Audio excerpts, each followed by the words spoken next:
మాతృదేవోభవ. కనుము చిత్రమదియే గాండ్రించు పులి మీద కరుణ కాలు మీద కాలు మోపే. కనుము చిత్రమదియే గాండ్రించు పులి మీద కరుణ కాలి మీద కాలు మోపే. కరుణ జూచనేని కనక దుర్గాదేవి విశ్వమెల్ల నీకు విజయవాటి. కరుణ జూచనేని కనక దుర్గాదేవి విశ్వమెల్ల నీకు విజయవాటి. ఏబిఎన్ ఆంధ్రజ్యోతి ప్రేక్షక మహాశయులందరికీ నవజీవన వేదం అనే కార్యక్రమంలో 240వ భాగానికి స్వాగతం పలుకుతున్నాం. భగవద్గీత దైవాసుర సంపద్విభాగ యోగంలో కృత్రిమమైన పూజలు చేసేవాణ్ణి, చిత్తశుద్ధి లేకుండా పూజలు చేసేవాణ్ణి, అర్హత లేని యజ్ఞాలు చేసేవాణ్ణి, అర్హత లేని వాళ్ళ చేత యజ్ఞాలు చేయించేవాణ్ణి, లోకాన్ని మొత్తం ఆధ్యాత్మికంగా కలుషితం చేసేసేవాళ్ళని తాను ఏ రకంగా శిక్షిస్తాడో చెప్పాడు భగవంతుడు స్పష్టంగా. తానహం ద్విషత క్రూరాన్ సంసారేషు నరాధమాన్ క్షిపాం యజస్రమశుభాన్ ఆసురీష్వేవ యోనిషు. కృష్ణుడన ఎవ్వడో సొంత ఎరిగి కొను. ఆ మాట గుర్తు చేసుకోవాలి తిరుపతి వెంకటకుడు. భగవంతుడు అనగానే దయామయుడు, ఇంకా మనం ఎన్ని చేసినా క్షమిస్తాడు. భయంకరమైన పాపాలన్నీ చేసి ఓ దీపం పెట్టేస్తే సరిపోయింది, లేదు ఓ తీర్థానికి వెళ్ళి అందులో మునిగితే మొత్తం అయిపోయింది, అసలు మునగన కూడా అక్కర్లేదు, గట్టు మీద నుంచి గంగా గంగా అంటే చాలు, మనస్సులో క్షేత్రాన్ని తలుచుకున్నా చాలు అని మనం భ్రమలో పడుతున్నామే. ఆ భ్రమల్ని మొత్తం పోగొడుతున్నాడు కృష్ణుడు. ఎవ్వరికీ అలాంటి అవకాశాలు నేను ఇవ్వలేదు, ఇవ్వను. చిత్తశుద్ధి లేనటువంటి పూజ, త్యాగము లేని పూజ సప్త మహాపాపాల్లో ఒకటే అని చెప్పారు మహాత్మా గాంధీ. నీతి లేని రాజకీయం, నీతి లేని వ్యాపారం, చిత్తశుద్ధి లేని రాజకీయం, త్యాగము లేని పూజ, ఆత్మకు చెందని ఆనందం. ఆనందం మనకి ఆత్మకి పట్టడం లేదు, మనకి ఇష్టం లేదు, మనకి ఎక్కడం లేదు, అయినా ఆనందం పొందుతున్నాం, ఎందుకో తెలియదు. ఈ కృత్రిమత్వాలు 7 రకాల పాపాలని చెప్పారు మహాత్మా గాంధీ. కృష్ణుడు అదే చెబుతున్నాడు. ఆత్మ సంభావిత స్తబ్ధ ధనమాన మదాన్వితా యజంతే నామ యజ్ఞయిస్తే దంభేన అవిధిపూర్వకం. శాస్త్ర విధిని పక్కనెట్టేసి కేవలం డాంబికం కోసం, చందాల కోసం, డబ్బుల కోసం, పేరు కోసం, ప్రచారం కోసం రకరకాలుగా జనంలో పేరు సంపాదించి తర్వాత రాజకీయాల్లో చేరి మొత్తం దోచుకోవడం కోసం ఎవరు యజ్ఞాలు చేస్తారో, ఎవరు పూజలు చేస్తారో, ఎవరు గుళ్ళు కట్టిస్తారో, అక్కడ రకరకాల కార్యక్రమాల పేరు మీద స్వలాభమే ఎవరు ప్రధానంగా భావిస్తారో తానకం ద్విషత క్రూరాన్ సంసారేషు నరాధమాన్. ఈ నరాధముల్ని, ఈ క్రూరుల్ని ఎంత ఘోరంగా తిట్టాడో చూడండి కృష్ణుడు. ఎంత కోపం ఉందో ఆయనకి. భగవంతుడు అనగానే కరుణామయుడు అనుకోవద్దండి, ఎప్పుడూ కాదండి, అప్పుడప్పుడు కన్నెర్ర చేస్తారండి. కంటిలో ఉండే 3 రంగుల్లో ఎరుపు రంగు కూడా ఉందండి.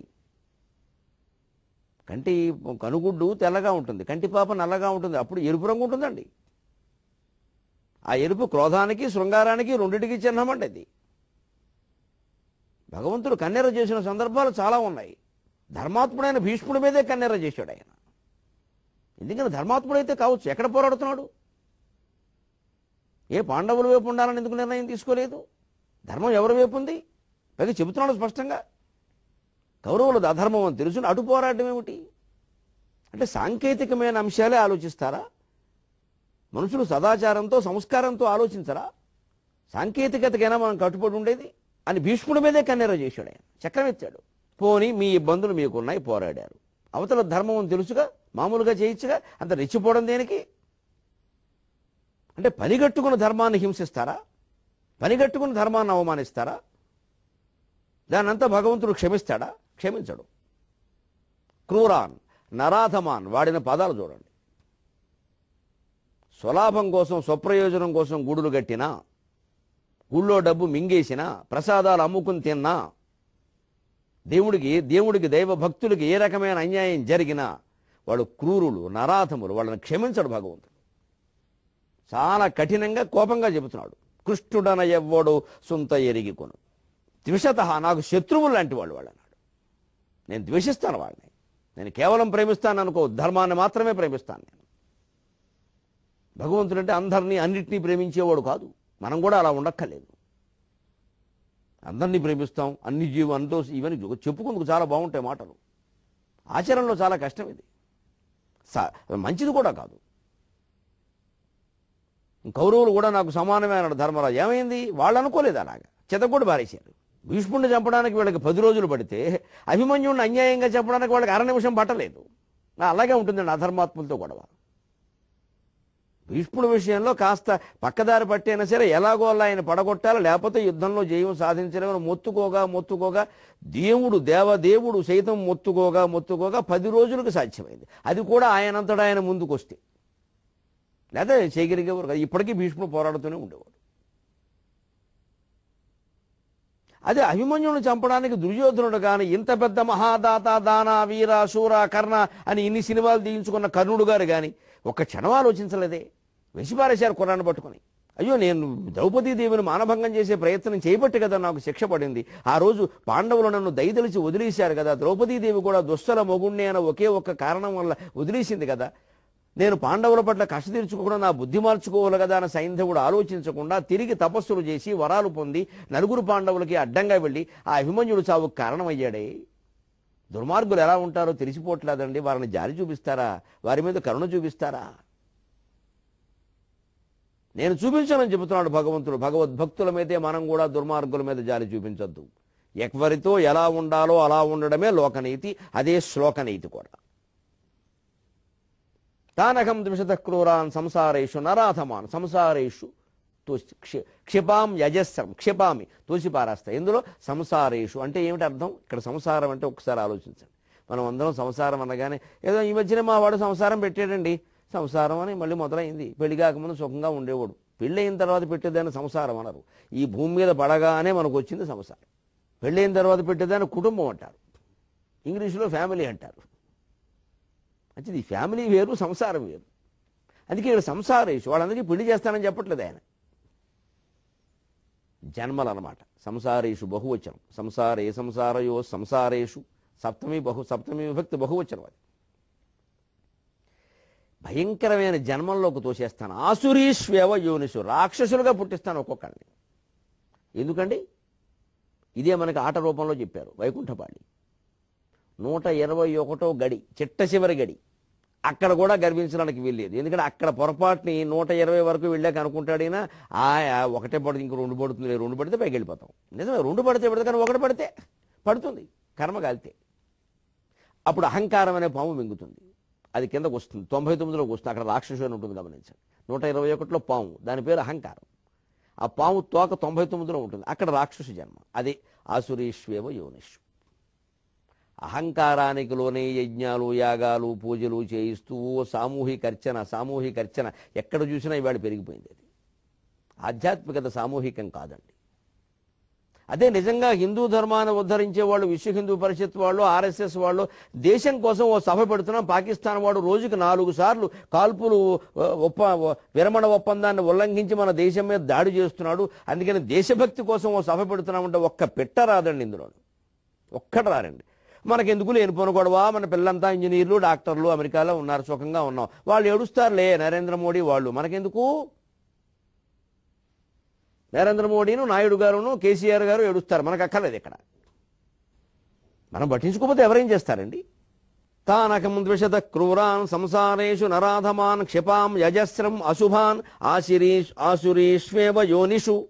చిత్తశుద్ధితో కూడిన దైవభక్తి, అత్యవసరమైన దేశభక్తి, ఈ 2 లేని వాణ్ణి కృత్రిమమైనటువంటి యజ్ఞాలు యాగాలు చేసి గుళ్ళు గోపురాలు, ఒక్క వీధిలోనే ఓ గుడి ఉన్నా సరే ఇంకో గుడి కట్టించేసి ఈయన చైర్మన్ కావడం కోసం, లేదా వాళ్ళతో ఏదో విభేదం వల్ల కృత్రిమమైన పూజలు చేసి చందాల వసూలు చేసి ప్రజల్ని మోసం చేసే వాళ్ళని భయంకరమైన రాక్షస జన్మల్లోకి తోసిపారేస్తానన్నాడు.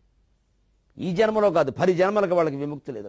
అజస్రం, శాశ్వతంగా. అజస్రం అంటే శాశ్వతంగా. మళ్ళీ జస్రం అంటే తప్పించుకోవడం అంటే కాస్త జారడం. అజస్రం, జారడానికి కూడా వీళ్ళేది. అజస్ర సహస్రఫణాలి గురించి అంటారు నన్నయ్య గారు. అందుకని ఆదిశేషుని పడగలు అజస్రం, జారు పట్టు జారకుండా ఉంటాడు. అజస్రం అంటే అర్థం అది.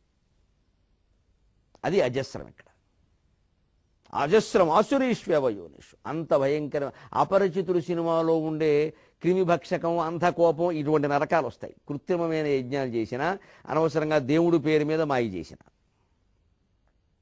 ఇవాళ వాళ్ళ విషయంలోనే మనం జాగ్రత్తగా ఉండాలి. ప్రతివాడు జ్యోతిష్యుడే, ప్రతివాడు బ్రహ్మశ్రీ. అదోడు బయలుదేరింది ఈ మధ్యన. బ్రహ్మశ్రీ అనేది ఏమిటో మామూలు మాట అయిపోయింది. అది కేవలం బ్రాహ్మణులకి, అందులో వేద పండితులకి, బ్రాహ్మణులు అందరికీ పెట్టకూడదు. అది కులవాచకం కాదు. అలా అయితే కమ్మశ్రీ, రెడ్డిశ్రీ, శాలేశ్రీ అన్నీ వస్తాయి. ఇంకా తప్పే ఉంది. ఎవరి కులం వారు పెట్టుకుంటారు. బ్రహ్మశ్రీ అటువంటిది కాదు. కేవలం వేద పండితులకు పెట్టాలి. నాకు పెడతానంటే నేనే వద్దని చెప్పాను, 100 సార్లు చెప్పాను. నేను ఒప్పుకోను దాన్ని. నాకు తగ్గింది కాదు అది. నేను అందుకు యోగ్యుణ్ణి కాదు. ఇంకో జన్మ ఎత్తాలి నేను బ్రహ్మశ్రీ అవ్వాలంటే. ఆ బ్రహ్మజ్ఞానం ఉందండి, ఉందని మా మాటల వల్ల మీరు అనుకుంటున్నారు. ఉందో లేదో మాకు తెలుసు. లోపల మాటలను బట్టి అనుకోకూడదు ఉందని. ఉందో లేదో మీరు నిర్ణయించుకోవాలి. మీరే నిర్ణయించేస్తే అలాగే నిర్ణయిస్తారు. చాలా ఎక్కువ ఆకాశం అంత ఎత్తి వచ్చేది అభిమానులే, పాతాళంలోకి తోసేది కూడా అభిమానులే. ఎక్కడికి పోవండి, అంత ఆకాశం అంత ఎత్తేస్తారా? మీరేమిటండి అసలు? మీరు పుస్తకం చూడండి, మీకు అలా వచ్చేస్తాయి. ఏమిటి వచ్చేది? కడుపు నొప్పి, కాలు నొప్పిను ఏమి రావు, చదివితేనే వస్తాయి. ఈ పొగడ్తలకు పడిపోకూడదు. నేను పడిపోను. పడిపోతే ఏమవుతుంది? ఇక్కడి నుంచి అభిమానులు ఉన్నప్పుడు చదవడం మానేస్తాం. అది చదవకూడదు. ఇప్పుడు వాళ్ళు ఏమైనా అనుకుంటారు, మన ఇమేజ్ పాడవుతుంది. ఏమీ రాదు. అప్పుడు పాడిందే పాడరా, పాచిపళ్ళ దాసరి. అవే భాగవతం పద్యాలు అటు ఇటు తిప్పడం, అవే శివానంద లహరి, అవే సౌందర్య, 3 గ్రంథాలు ఉన్నాయి అందరికీ వచ్చి. అందులోంచి టపీ టపా టపా టపా టిపా టిపా మొత్తం అయిపోయింది. ఇది అబ్బా ఎంత బాగా చెప్పేస్తున్నారు. ఏమి చెప్పేది? ఇదంతా బ్రహ్మజ్ఞానం కాదు, అజ్ఞానం. అంటే బ్రహ్మశ్రీ బిరుదు అదే తేలిగ్గా ఉండే వ్యవహారం కాదు అది. అందరూనండి జ్యోతిష్యం చెప్పేవాళ్ళు పెట్టేసుకున్న బ్రహ్మశ్రీ. అంకెలు, అక్షరాలు, న్యూమరాలజీ బ్రహ్మశ్రీ. వాడు బ్రహ్మశ్రీ దేనికంటే పని లేక. అంకెలు మార్చేవాడు, అక్షరాలు మార్చుకోండి బ్రహ్మశ్రీయా? ఇలా ఇంత లోకువైంది. వీళ్ళందరినీ గెంటి పారేస్తానని చెప్పింది. ఇవే దురితములంటే ఇవే. ఈ దురితాలు పోవాలంటే మళ్ళీ రామచంద్రమూర్తిని ఆశ్రయించాల్సిందే భగవంతుడిని. మళ్ళీ ఇన్ని జన్మలో ఎత్తి మళ్ళీ ఆశ్రయించాల్సిందే. అదేదో ముందే ఆశ్రయించచ్చు కదా అంటున్నాడు రామదాసు. దురితలతాల విత్ర ఖరదూషణ కానన వీతి హోత్ర భూభరణ కళా విచిత్ర భవబంధ విమోచన సూత్ర. దురితలతాల విత్ర ఖరదూషణ కానన వీతి హోత్ర భూభరణ కళా విచిత్ర భవబంధ విమోచన సూత్ర. చారు విస్ఫురదర విందనేత్ర ఘన పుణ్య చరిత్ర వినీల భూరి కంధర సమగాత్ర భద్రగిరి దశరథి కరుణాపయోనిధి. భద్రగిరి దశరథి కరుణాపయోనిధి. అసలు ఆ మాట అంటుంటేనే మనస్సు రామచంద్రమూర్తి పాదాల మీదకి వెళ్ళిపోతుందండి. అసలు ఈ రామదాసు రాసిన పద్యాలన్నీ ఒక్కొక్కటి ఒక్కొక్క సీతాదేవి కురులండి. ఇవన్నీ సీతాదేవి కురులు, ఆవిడ తల వెంట్రుకలు, ఒక్కొక్క పద్యం అంతే. అవి ఎంత అందంగా రామచంద్రమూర్తికి ఇష్టంగా ఉండి ఆయన సీతాదేవి పక్కనే ఉండి అలా జుట్టులోకి వేళ్ళు పోనిచ్చి సీత అని ఎంత సరసంగా అలా స్పృశిస్తాడో ఈ పద్యాలను అలా స్పృశించాలి మనం, అలా పాడుకోవాలి. దశరథి కరుణాపయోనిధి. ఆ కరుణాపయోనిధి మాట వస్తుంటే నా అనుభూతి నేను చెబుతున్నాను, మీరు బడాయి అనుకున్నా మంచిది. నాభిలోంచి వస్తుందండి, కళ్ళ నీళ్ళు వస్తున్నాయి. కవిత్వం అంటే అది. ఈ అర్థం, తాత్పర్యాలు అవన్నీ తర్వాత విషయాలు. అసలు శబ్దబ్రహ్మం. కవిత్వంలో శబ్దం ప్రధానం. శబ్దబ్రహ్మం, శబ్దమే బ్రహ్మం. దశరథి కరుణాపయోనిధి. దాన్ని పాడవలసిన విధంగా పాడితే, ఆర్తితో పాడితే నాభిలోంచి రాదండి.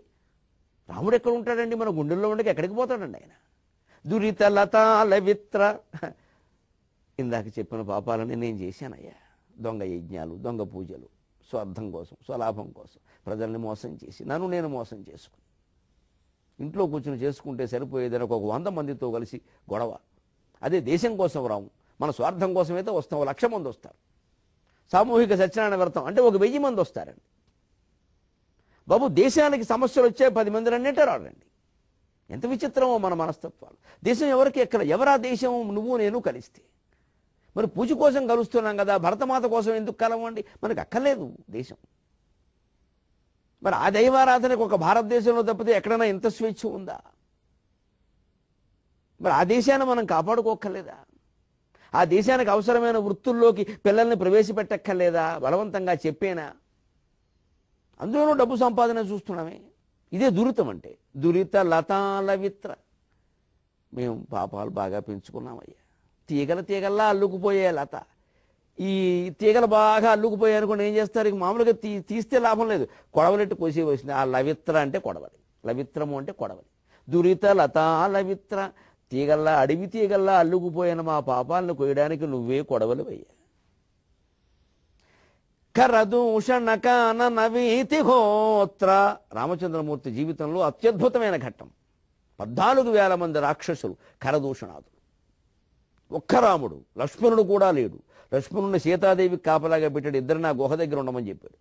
ఆవిడ చూసుకో జాగ్రత్తగా అన్నాడు. కరదూషణాదులు 14,000 మందిని వస్తే స్వామి వాళ్ళందరినీ సంహరించడానికి గంట పట్టలేదు. అది రామచంద్రుని పరాక్రమం. కరదూషణులు అనేటువంటి కాననానికి, అరణ్యానికి వీతిహోత్ర, అగ్నిహోత్ర, కృషానురేత, కృషాను, అగ్ని, ఇవన్నీ అగ్నికి పేర్లు.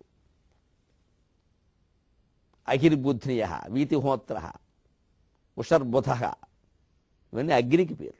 అందుకే కరదూషణులు అనేటువంటి అడవికి అగ్నిహోత్రం లాంటి వాడు, మొత్తం అంటించి పారేసినట్టు. అడవి అంటుకుంటే ఏమవుతుంది? నిమిషాల మీద మొత్తం అనేది దగ్ధమైపోతాయి. అలాగే కరదూషణాదులు 14,000 మందిని గంటలో ఎలా చంపేవయ్యా? దావాగ్ని కాకపోతే నువ్వు. దురిత లతాలవిత్ర కరదూషణ కానన వీతిహోత్ర భూభరణ కళా విచిత్ర. 11,000 ఏళ్ళు రాజ్యం చేశాడు ఆయన. ఇన్ని కష్టాలు పడినవాడు 11,000 ఏళ్ళు. అసలు భూభరణ కళ ఎంత విచిత్రంగా ఉంది నీ దగ్గర.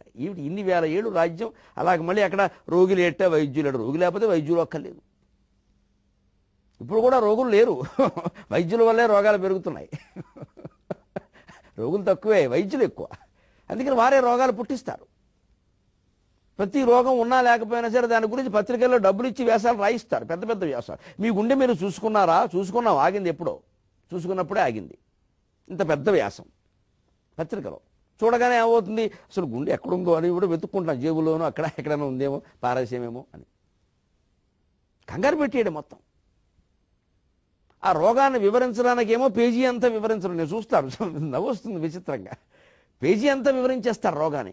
నివారణోపాయాలు ఉంటాయి చూడండి, అవి ఇంత ఊరికే. చూడండి, ఈ సిగరెట్ల కంపెనీలు వాళ్ళు పెద్ద ప్రకటన వేసేసి పేపర్ నిండా చివరి ఎక్కడో ఎవరు చూడని చోట సిగరెట్ కాల్చడం చట్టరీత్యా హానికరం అంటే అది ఎవడో చూడకూడదనే వాడు ఉద్దేశం. అలాగే ఈ వ్యాసాల్లో కూడా విచిత్రం ఏంటంటే రోగం, దాని స్వరూపం, దానివల్ల నష్టాలు, ఇవన్నీ మొత్తం పేజీ నిండా రాసేసి చివరి ఊరికే 2 ముక్కలు నివారణోపాయాలు. దీనికి దగ్గరున్న డాక్టర్ని సంప్రదిస్తే బాగుంటుంది, అది రాస్తాడు చివరిలో. మళ్ళీ దగ్గరున్న డాక్టరే. నిజానికి పూర్వం మా అమ్మగారు, అమ్మమ్మ గారు ఇలాంటి పెద్దవాళ్ళు చెప్పేవాళ్ళు జీలకర్ర ధనియాలతో వైద్యం చేసేవారు. దానికి వెన్నపూస, ఇంట్లో దొరికే వస్తువు ఏమి లేవు ఇంతకంటే. ఇదంతా పెద్ద నాటకం. మరి రామరాజ్యంలో రోగాలు లేవుట, ఎవరు లేట. ఎంత విచిత్రం అండి ఇది. దురిత లతాలవిత్ర కరదూషణ కానన వీతిహోత్ర భూభరణ కళా విచిత్ర భవబంధ విమోచన సూత్ర చారు విస్ఫురదర విందనేత్ర ఘన పుణ్య చరిత్ర వినీల భూరి కంధర సమగాత్ర భద్రగిరి దశరథీ కరుణాపయోనిధి. దురితలతాలవిత్ర కరదూషణ కానన వీతిహోత్ర భూభరణ కళ విచిత్ర. అంత గొప్పగా 11,000 ఏళ్ళు ఎలా పరిపాలన చేయగలిగావయ్యా? ఏమీ ఇబ్బందులు లేకుండా. భవబంధ విమోచన సూత్ర. మన జీవితంలో మనం ఏర్పాటు చేసుకున్న అనేక బంధాలు, తల్లి, తండ్రి, పిల్లలు, భార్య, భర్త, అనేక ఉద్యోగాలు, వ్యాపారాలు, వ్యవసాయాలు, రకరకాల మనం స్థాపించిన సంస్థలు, మనకు సాహిత్యాలు, కవిత్వాలు, సంగీతాలు అన్నీ ఇంక కలిపేసి ఈ బంధాలు మొత్తం ఇవి మనకి గంధం అయితే పర్వాలా, అనుబంధం అయితే పర్వాలా, బంధాలు అయిపోతున్నాయి చివరికి. మనకేదో మన అందం కోసం కల్పించుకున్నది బంధం అవుతుంది. అందం పోగా బంధం అవుతుంది, చివరికి దుర్గంధం కూడా అవుతుంది. దీని నుంచి విమోచన సూత్రం ఎలా ఒక్క క్షణంలో చెబుతా, చాలా అందంగా, చమత్కారంగా. భవబంధ విమోచన సూత్రం. చారు విస్ఫురద అరవింద నేత్ర. అందంగా ఇలా వికసించినటువంటి పద్మాల లాంటి కళ్ళు కలిగిన వాడ. అంటే భగవంతుడు అందరినీ అలా వికసించిన కళ్ళతో ఆనందంగా చూస్తాడు. అందుకే అరవింద నేత్రాలు. అంత మృదువుగా, అంత ఆనందంగా, అంత దయతో.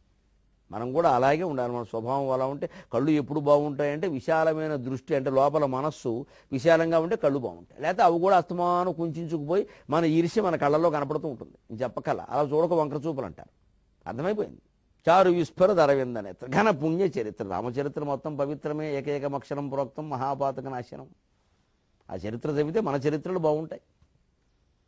వినీల భూరి కంధర సమగాత్ర. కంధరము అంటే మేఘం, కంఠమని కూడా ఇంకో అర్థం ఉంది. ఇక్కడ మేఘం. కం ధరతీతి కంధర. కమ్ అంటే జలం, అందుకే కంజా నీటి నుంచి పుట్టింది పద్మం. కమ్ అంటే నీరు, అందుకని కంధర జలాన్ని ధరించింది. కం ధరతీతి కంధర మేఘం. నీలకంధరం నీలమేఘంతో సమానమైన శరీరం కలిగిన వాడ. భద్రగిరి దాశరథి కరుణాపయోనిధి. కరుణకు సముద్రం లాంటి వాడివి నాయన అన్నాడు. ఇప్పుడు భవబంధ విమోచన సూత్రం. దీనికి కరుణశ్రీ గారు చెప్పారు చక్కని మాట. ఒక ఊళ్ళో ఒక నాట్య మండలి ఉంది, ఏదో ఉదయభాను నాట్య మండలి తాడేపల్లిగూడెం, నాకు అది గుర్తు. మా మద్దారు రామారావు గారు సరదాగా చెప్పుకుంది. అందులో ఇప్పుడు నాట్య మండలి ఎలా ఉంటుందంటే హీరో ఎప్పుడు హీరో వేషం వేస్తాడు, విలన్ ఎప్పుడు విలన్ వేషాలే వేస్తాడు. అందులో ఒక విలన్ పాత్రలు వేసేవాడు ఒకడు ఉన్నాడు. వాడు దుర్యోధనుడు వేస్తాడు కురుక్షేత్రం అయితే, కోదండరామ అయితే రావణాసురుడు వేస్తాడు, కృష్ణలీల అయితే కంసుడు వేస్తాడు, రాక్షస పాత్రలన్నీ వేస్తాడు. వాడు కొంచెం ఓవర్ యాక్షన్ చేస్తాడు ఉన్నట్టుగా. కంసుడికి దుర్యోధనుడికి తేడా తెలియదు. కంసుడేమో కొంచెం రాక్షస లక్షణాలు కలిగిన మనిషి, రావణుడు పూర్తిగా రాక్షసుడు, దుర్యోధనుడు పూర్తిగా మానవుడు, రాజు. అందులో రాక్షసుడేం కాదు అతను. ఈ మూడు తేడాన్ని పట్టించుకోవడం, పెద్దగా అరవడం, గొంతు చించుకోవడం, ఇదే అరవడు. పంచి ఊడిపోయేలాగా మీసాలు ఊడిపోయేలా అరుస్తూ ఉంటాడు. అందుకని అతను వేషం వేసుకుంటుంటే ఆ దర్శకుడు లోపలికి వచ్చిగో ఊరికే గొడవ చేయకు, నువ్వు వాళ్ళు దుర్యోధనుడు కురుక్షేత్రం నాటకం ఓ అరవక్కర్లేదు, రాజు ఆయన రాజురాజు, ఏ రాక్షసుడు కాదు, జాగ్రత్తగా ఏంటంటే చెప్పవులేవా 150 నాటకాలు ఆడామన్నట్ట. అలాగే ఉంటుంది. ఎవరు చెప్పనేడు ఈ రోజుల్లో. కొత్తగా ఉద్యోగంలో చేరిన వాడు కూడా ఎవరేం చెప్పడానికి వీల్లేదు. నువ్వేం చెప్పేది అంటాడు. చెప్పేవులే 150 నాటకాలు ఆడామన్నట్ట. ఇగో మళ్ళీ నన్ను పిలవద్దు, నేను పోతున్నా అని ఆయన పోయాడు. ఈయన వేదిక ఎక్కాడు. సరే కృష్ణుడు పడుకున్నాడు, ఇటు దుర్యోధనుడు అటేమో అర్జునుడు కూర్చున్నారు. కౌరవ పాండవుల్ పెనగు కాలము చేరువ జయమాకు నీ చేరిక మాకు నిర్వురకు శమము గుర్చెడిదౌట మాకున వారికి కూడా ఎక్కుడగు బంధు సముద్రుడ వీవుగాన నీ చేరిక మాకు నిర్వురకు శమము గుర్చెడిదౌట సాయమున్ గోరగనే కుదెంచితిమి గోపకులైక శిరో విభూషణ. ఈ పద్యం ఎలా పడితే చాలు, కానీ మనవాడికి అతి అలవాటు కదా. కౌరవ పాండవుల్ పెనగు కాలము చేరువ అని అన్నిటికీ ఒత్తులెట్టాడు. దాంతో ఈ పక్క మీసం ఊడింది. రెండు పక్కల ఉండే ఓ రకంగా ఉండేది, ఓ పక్క ఊడింది. ఇక వెంటనే జనం కోడిగుడ్లు టమోటాలు, దుర్యోధన మీసం ఊడిందిరా ఐ అని చెప్పి కింద నుంచి రాళ్ళు ఒకటే వేయలేదు. ఇంకా టమోటాలు గుడ్లు వేస్తుంటే వీడు కంగారు పడి తెరైసి అంటాడు. ఆ దర్శకుడు అక్కడ లేడు. వాడికి మండింది. నేను వీడికి చెప్పాను లేదా రంగులు వేసుకునేటప్పుడు ఓవర్ యాక్షన్ చేయొద్దని, అనవసరంగా చేశాడు. వీడి జనం అంతేగాని వీడికి బుద్ధి రాదు, అసలు వాడు కనపడకుండా పోయాడు. అప్పుడు ఈ నటుడు దర్శకుడితో అంటున్నట్టు కరుణశ్రీ గారు రాశారు ఈ పద్యం. మనం సంసారాల్లో ఎంతవరకు ఉండాలో మన పాత్ర నటించాలి, కానీ ఓవర్ యాక్షన్లు చేయకూడదు. వేసము వేసి పంపితివి వేదిక మీదకు పాడువేళ నా మీసములు ఊడిపోయి విషమించే పరిస్థితి ప్రేక్షకులు పరిహాసము చేయుచుండిరి రహస్యముగా తెరవేయుమంచు నీకోసము చూచితిన్ కసరు కొంటివి ఇదెక్కడి దర్శకత్వము అన్నట్టు. వేషం వేసి పంపేవయ్యా వేదిక మీదకి, ఏదో పాడుతుంటే నా మీసం ఊడిపోయింది, విషమించింది పరిస్థితి, ప్రేక్షకులేమో పరిహాసం చేసి టమోటాలు కోడిగుడ్లు విసురుతున్నారు.